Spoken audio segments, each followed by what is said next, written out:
These are the old and original Dutch streets dating back to the 1600s, when New York City was small and the buildings were just 1 or 2 stories. See how close the buildings are to each other at the top? During the early 1900s, skyscrapers were built straight up into the air.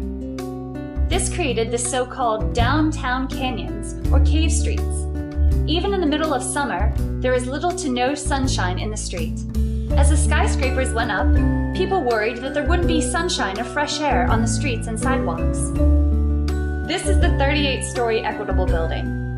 It was this building that triggered America's first zoning law for skyscrapers in 1913. In 1915, when it was built, it cast a shadow of more than 17 acres.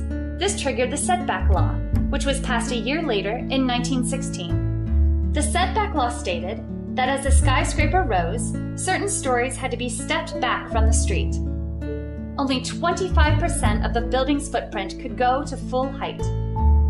So, buildings went up like wedding cakes, big at the bottom and smaller at the top. Other buildings that stepped back are the famous Empire State Building, Chrysler Building, and many others that make New York a kind of skyscraper national park.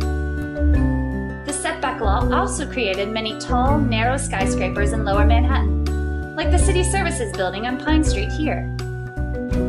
In 1961, the law was changed to allow slab-faced towers as long as they had public plazas, for example, the Chase Plaza building. This law created many open spaces and a place for some great works of art you can see around Manhattan.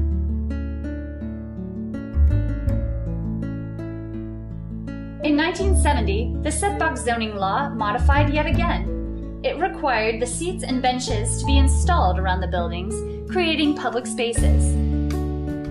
That law created many indoor parks and plazas, like the Deutsche Bank Atrium and the Winter Garden at the World Financial Center.